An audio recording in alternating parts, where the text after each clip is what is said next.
तत्वों से दोस्तों आज पढ़ेंगे हम लोग पासा यानी डाइस। पासा यानी डाइस, इसमें दो पढ़ते हैं, ठीक है। सबसे पहले सामान्य पासा और मानक पासा। तो इन दोनों को हम प्रैक्टिकली तरीके से और थ्योरेटिकली तरीके से पढ़ेंगे। इसमें देखेंगे कि मानक पासा में और सामान्य पासा में क्या अंतर है, ठीक है। और ये आपको पता है कि कोई भी ऐसा एग्जाम नहीं है जिसमें इसमें से 2 से 3 क्वेश्चन आपको देखने को न मिले, चाहे वो यूपीएससी का सीसेट का पेपर हो या ग्रुप डी लेवल का रेलवे का एग्जाम हो।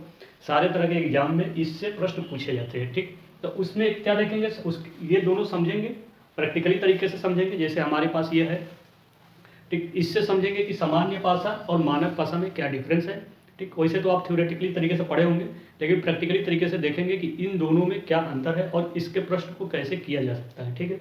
ये देखेंगे तो आपके दिमाग में एक इमेज बनेगा जिससे कि आप प्रश्न को आसानी से कर सकते हैं किसी भी एग्जाम में। तो चलिए इसमें सबसे पहले हम पढ़ेंगे और इसके बाद इसमें हम कितने टाइप से पढ़ेंगे, जो मैं आपको पढ़ाऊंगा इसमें 6 टाइप से पढ़ेंगे, ठीक है। प्रकार में 6 प्रकार से पढ़ेंगे और प्रत्येक टाइप में, प्रत्येक प्रकार में हम आपको 10 से मिनिमम 10-10 क्वेश्चन कराएंगे। जैसे इसमें भी 10, इसमें भी 10, इसमें भी 10, इसमें भी 10, इसमें भी 10, इसमें भी 10, ठीक है। तो आपका टोटल 60 क्वेश्चन इसमें लमसम हो जाएगा, ठीक। उसके बाद हम क्या करेंगे, मिसलेनियस आपको क्वेश्चन कराएंगे, दोनों का कंबाइन करा करके, ठीक है। एक दूसरे को कंबाइन करा करके कॉम्बिनेशन में मिसलेनियस क्वेश्चन कराएंगे, जिससे कि आपका कॉन्सेप्ट पूरी तरह से क्लियर हो जाए और आपको ये डाइस जो है पूरी तरह से समझ में आ जाए। तो सबसे पहले इसमें देखेंगे कि सामान्य पासा और मानक पासा में क्या अंतर है, ठीक। तो चलिए देखते हैं। सबसे पहले देखेंगे सामान्य पासा, किसको सामान्य पासा कहते हैं, प्रैक्टिकली तरीके से भी देखेंगे और थ्योरेटिकली तरीके से भी देखेंगे। तो इसमें हम पहले आपको लिखते हैं सामान्य पासा, ठीक है। सामान्य पासा में इसमें क्या होता है, जैसे मान लीजिए अभी थ्योरेटिकली तरीके से आपका एक फिगर बनाते हैं, उस पर समझाते हैं, फिर आपको प्रैक्टिकली तरीके से समझाएंगे कि कैसे। अगर आपके पास पासा है, लूडो खेलते हैं तो आप ले लीजिए, ले करके बैठिए, नहीं है तो आप जरूर एक खरीद लीजिए, तो उससे आपको समझने में आसानी होगी। हालांकि अभी तक आप प्रैक्टिकली नहीं पढ़े होंगे, थ्योरेटिकली पढ़े होंगे, लेकिन जब प्रैक्टिकली देखेंगे तो वाकई में वैलिड नहीं करता है। तो सामान्य पासा में जैसे मान लीजिए एक पासा बना लेते हैं, ठीक है। हमने क्या किया, एक पासा बना लिया, ठीक। ये हमारा क्या हुआ, पासा हो गया, ठीक है। इस पर एक नंबर डाल दीजिए, जैसे 2, 5 और 3, ठीक। तो सामान्य पासा में ये होता है कि जब भी पासे के 2 एडजेसेंट को जोड़ते हैं, यानी जो पास के 2 सतह को जोड़ते हैं, जैसे इसका पास में ये है और इसके पास में, ये दोनों एक दूसरे के पास में है, ठीक है। जैसे आप इसमें अगर देख रहे होंगे तो इसके पास में ये है, ठीक है। इसके पास में 6 नंबर है और ऊपर 2 नंबर है, ठीक है। जैसे मैं आपको ले लूँ तो ये है, ठीक है, ये है। तो इसके पास में 3 नंबर के पास में 6 नंबर है और 5 नंबर है, ठीक। तो ये एक दूसरे के करीब है, ठीक है, जबकि इसके पीछे वाला इसके करीब नहीं है, ठीक। तो ये दोनों एक दूसरे से ऐसे सटे हुए हैं, तो ये पास में है, तो इसी को बोलते हैं एडजेसेंट, यानी इसको और इसको जोड़िए या इसको जोड़िए या इसको जोड़िए, ठीक है। ये जो है इसको, ठीक। तो अगर इसी में से देखेंगे सामान्य पासा में क्या है, जब प्रैक्टिकली तरीके से इस तरह का पासा को लेंगे तो ये वैलिड ही नहीं करेगा, ये इस तरह से आएगा ही नहीं। आप जैसे 5, 2, 3, ठीक है। तो जैसे मान लीजिए मैं 5 तोला दिया, ठीक है, लेकिन अब कितना भी ट्राई करेंगे तो इसके एडजेसेंट 2 बनेगा ही नहीं, इसके हमेशा अपोजिट 2 बनेगा। देखिए 5 इधर है, 5 इधर है, तो इसके नीचे देखेंगे तो आपका 2 मिल जाएगा, ठीक है। तो कभी भी आपका एडजेसेंट नहीं बनेगा, ठीक। तो एडजेसेंट नहीं बनेगा, इसका मतलब ये होगा कि इसके किसी भी 2 लेयर को जोड़ेंगे तो उसकी वैल्यू आपको 7 प्राप्त हो जाएगी। जैसे मान लीजिए इसको और इसको जोड़िए, 2 + 5, ये 7 आ गया, ठीक है। कोई जरूरी नहीं है कि इसको जोड़ें या किसी में से भी किसी को 2 जोड़ें, अगर 7 आ गया तो वो क्या है, सामान्य पासा है, ठीक है। कभी भी इस तरह के प्रैक्टिकली पासा में आपको बन ही नहीं पाएगा। जैसे मैं आपको दिखाने की बार बार ट्राई कर रहा हूँ, जैसे ये 3 है, ये 6 है, ये 5 है, ठीक है। तो अगर इस तरह से सोचेंगे कि आपके सामने ऐसे नंबर आ जाए तो वो बनेगा ही नहीं, आएगा ही नहीं, ठीक है। तो ये प्रैक्टिकली क्या है, वैलिड नहीं है। तो इसीलिए जब प्रैक्टिकली वैलिड नहीं है तो इसको हम सामान्य पासा में ले लेते हैं। अब इसके बाद क्या होता है, जैसे मान लीजिए अब ये 7 आ गया, जब 7 आ गया तो इसमें अब आता है एक विपरीत, ठीक है। जैसे मान लीजिए पूछेगा 5 के विपरीत क्या होगा, 2 के विपरीत क्या होगा और 3 के विपरीत क्या होगा। तो जब सामान्य पासा है, यानी इसकी वैल्यू किसी के 2 के जोड़ने से अगर 7 आ गया तो अब आप ये डिसाइड नहीं कर पाएंगे कि 2 के विपरीत क्या होगा। नंबर जो बच गए उनमें से कोई एक होगा। जैसे पासा में नॉर्मली क्या होता है, 1 होता है, 2 होता है, 3 होता है, 4 होता है, 5 और 6 होता है, ठीक है। ये पासा का नंबर है आपका 1, 2, 3, 4, 5, 6, उसमें से 2 यहाँ है, 5 यहाँ है, 3 यहाँ है, मतलब ये 2 और 3 और 5 यहाँ पर है, ये और ये, तो बचा कौन सा 1 1 4 6। तो अब अगर पूछेगा कि 2 के विपरीत क्या होगा, तो इन तीनों में से कोई एक हो सकता है। यानी आप लिखेंगे जैसे मान लीजिए 2 के विपरीत, तो आप ये नहीं कह सकते 2 के विपरीत जो है 5 होगा। 2 के विपरीत जो बच गया 1 4 और 6 हो सकता है, 1 4 और 6, इनमें से कोई एक होगा, लेकिन आपको भी पता नहीं कि इनमें से कौन होगा, किसी को नहीं पता। 1 4 6, तो ये सामान्य पासा का करने का ये एक तरीका है, ठीक है। तो इसमें सामान्य पासा में यही है कि जब दो एडजस्टेंट को, अगर किसी भी दो एडजस्टेंट को जोड़े और उसकी वैल्यू अगर 7 आ गई तो सिंपल सी बात है वो सामान्य पासा है। उसके बाद अगर पहले स्टेप पर यही चेक करते हैं, सबसे पहले जब भी आपको पासा मिलेगा, एक पासा मिलेगा या दो, उसको सबसे पहले यही चेक कीजिएगा कि वो सामान्य पासा है या मानक पासा है। तो ये सामान्य पासा है, ठीक है, इसको जोड़ें तो ये क्या मिल गया 7। अब उसके बाद पूछा होगा उसमें कि इसके विपरीत क्या है, तो मान लीजिए 5 के विपरीत क्या है, तो 5 के विपरीत आपका 1 होगा या 4 होगा या 6 होगा। 3 के भी विपरीत यही होगा 1 4 6। 2 के भी विपरीत इसमें से कोई एक होगा, ठीक है।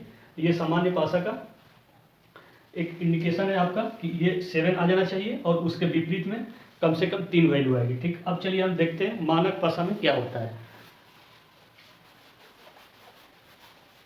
आपका मानक पासा इससे बिल्कुल जो है अलग है, वो प्रैक्टिकली जो है वैलिड है, इसीलिए उससे ज़्यादा क्वेश्चन आते हैं, ठीक है। मानक पासा से ही आपके ज़्यादा क्वेश्चन आते हैं, ठीक है। अब जैसे मान लीजिए मानक पासा, तो एक मानक पासा बनाते हैं, उसको थ्योरेटिकली और प्रैक्टिकली तरीके से देखेंगे। तो इसमें जैसे मान लीजिए मैंने क्या किया, एक आपका पासा बना दिया, ठीक, यानी डाइस। ये हमारा क्या हुआ, एक डाइस हो गया, ठीक है। अब मान लीजिए हम क्या करेंगे, यहाँ पर 1 कर लीजिए, यहाँ पर 5 कर लीजिए और यहाँ पर 4 कर लीजिए, ठीक है। अब इसको अगर प्रैक्टिकली देखेंगे तो ये प्रैक्टिकली आपका क्या है, वैलिड है, प्रैक्टिकली यानी वैलिड है। जैसे मान लीजिए मैंने एक डाइस लिया, ठीक है। अब देखिए ये डाइस है हमारा, ठीक है, सेम यही चीज़ है, ये हमने क्या किया यहाँ पर ले लिया, ठीक, यही चीज़ है। ये देखिए ये आपका 5 है, ये 4 है, ये 1 है, इसमें भी ये 5 है, ये 4 है, ये 1 है, ठीक। तो यानी इसको जब आप फिगर पर देखेंगे तो ये वैलिड है, ये आपको बन जाएगा, इसमें आपका बन जाएगा। जैसे ये बन गया है ना, ये 4 हो गया, ये 5 हो गया, ये 1 हो गया, तो ये प्रैक्टिकली क्या है, वैलिड है, यानी बन जाएगा। तो इसको बोलते हैं मानक पासा। और उसके बाद इसमें दूसरा पॉइंट ये है कि इसमें जब भी दो एडजस्टेंट वैल्यू को जोड़ेंगे तो 7 आपको किसी भी हालत में प्राप्त नहीं होगा, ठीक है। जैसे जोड़ के देख लीजिए, अगर 5 और 1 जोड़ेंगे तो 6 ही आएगा, 1 और 4 जोड़ेंगे तो 5 आएगा, 4 और 5 जोड़ेंगे तो 9 ही आएगा, मतलब किसी भी हाल में आपका क्या हुआ, इसका 7 नहीं आएगा। तो ये सबसे पहले यही मैं बार बार कर रहा हूँ कि सबसे पहले यही चेक कीजिएगा जब भी पासा देगा, एक पासा या दो पासा, तो उसमें ये चेक कीजिएगा सबसे पहले कि इसमें मानक कौन है और सामान्य कौन है, ठीक है। तो मानक और सामान्य चेक करने की यही टेक्निक है कि जब दो एडजस्टेंट वैल्यू को जोड़ेंगे, पासा को जोड़ेंगे, तो 7 अगर आ गया तो सामान्य पासा है, अगर 7 नहीं आया तो वो मानक पासा है। अब उसके बाद विपरीत पूछा होगा, जैसे पूछेगा कि 5 के विपरीत क्या होगा, तो इसमें कुछ नहीं करना है, 5 के विपरीत सीधे क्या होगा, आपका 2 होगा। जैसे प्रैक्टिकली तरीके से हम आपको दिखा रहे हैं, ये देखिए, ठीक है, ये क्या है, ये 5 है, ठीक, और ये आपका 4 है, ये 1 है, ठीक है। तो अब क्या किया है, 5 का विपरीत पूछा है, तो ये 5 है, तो 5 के विपरीत अगर जाएंगे, इसके जस्ट विपरीत ये होगा, तो इधर आइए तो 2 है, ठीक। अब अगर 1 के विपरीत पूछ ले, 1 के विपरीत, तो इसके विपरीत सीधे 6 होगा, तो इसके विपरीत सीधे नीचे आएंगे तो ये देखिए 6 है। उसके बाद ये 4 है, 4 के विपरीत सीधे क्या होगा, इसके विपरीत 3 होगा, यानी इधर 3 होगा। तो इसके मतलब ये हुआ कि उसकी वैल्यू 7 आ जानी चाहिए कुल मिलाकर। अब जैसे इसमें क्या करना है, 5 के विपरीत पूछा है, 5 के विपरीत पूछा है तो 2, मतलब हमें हर हाल में ऐसी वैल्यू इसमें लानी है 5 में कि उस 5 में ऐसा वैल्यू जोड़े कि 7 आ जाए, ठीक है। हर हाल में हमें ऐसा करना है कि 5 में ऐसा वैल्यू जोड़े कि 7 आ जाए। तो 5 में कैसा वैल्यू, क्या उनसे वैल्यू जोड़ेंगे, 2 जोड़ेंगे तो हमारा 7 प्राप्त हो जाएगा, ठीक है। अब जैसे 6 के विपरीत पूछेगा, 1 का विपरीत पूछेगा, तो 1 में क्या जोड़ें कि 7 आ जाए, तो 1 में 6 जोड़ेंगे तो 7 आ जाएगा। तो अब 1 + 6 यानी 7। वैसे ही पूछेगा 4 के विपरीत क्या होगा, तो 4 में क्या जोड़ें कि 7 आ जाएगा, तो 4 में 3 जोड़ेंगे, 3, तो 4 के विपरीत 3 होगा, ठीक है। हमने आपको प्रैक्टिकली भी करके दिखाया है और थ्योरेटिकली भी तरीके से आपको करके दिखाया। तो ये आपको पता चल गया कि मानक पासा जो है प्रैक्टिकली रूप से वैलिड है और सामान्य पासा जो है प्रैक्टिकली रूप से वैलिड नहीं है, ठीक है। सामान्य पासा में विपरीत पूछेगा तो कभी भी हमेशा 3 वैल्यू आएगा, उनमें से कोई डिफाइन नहीं है कि कौन सही है। लेकिन मानक पासा में जब भी विपरीत पूछेगा तो एक ही वैल्यू आएगा, ठीक है। जैसे ये आया 5 के विपरीत 2 होगा, 1 के विपरीत 6 होगा और 4 के विपरीत 3 होगा, यानी 1 में 6 जोड़ेंगे तो 7 प्राप्त हो जाएगा। और कभी भी पासा के विपरीत सतह को जब जोड़ते हैं तो 7 ही आता है, ठीक है। जैसे देख लीजिए, ये आपका 1 है, 1 के विपरीत 6 होगा, ये आपका 5 है, 5 के विपरीत 2 हो गया, ठीक। 6 है, 6 के विपरीत आपका 1 हो गया। मतलब हर एक हाल में जोड़ेंगे तो आपको 7 वैल्यू आना चाहिए। तो ये हमारा मानक पासा और सामान्य पासा का रूल था कुछ, ठीक है। बहुत सिंपल तरीके से इसके बाद हम आपको एक एक प्रश्नों को क्या करेंगे टाइप वाइज करेंगे। जैसे हमने बताया आपको कि 1 पासा पर लेके करेंगे, 2 पासा पर लेके करेंगे, 3 पासा पर लेके करेंगे, 4 पासा पर लेके करेंगे, उसके बाद ओपन डाइस पर करेंगे, उसके बाद एक उस तरीके से भी पढ़ेंगे जिस पर कोई रूल लागू नहीं होता है। डाइस में एक क्वेश्चन ऐसा भी आता है जो हर एक एग्जाम में पूछा जाता है, जिसमें कोई रूल नहीं लगता है, उसमें कॉमन सेंस की जरूरत पड़ती है। तो उसको कैसे करेंगे, इसके लिए भी हमने आपके लिए एक टेक्निक लाया है, ठीक है। तो अब इस तरह से आपका ये पहला वीडियो में इतना ही समझाने के लिए। फिर नेक्स्ट में हम आपको सीधे क्वेश्चन पर लेके चलेंगे और उस क्वेश्चन को प्रैक्टिकली तरीके से कैसे करेंगे ये भी हम आपको बताएंगे।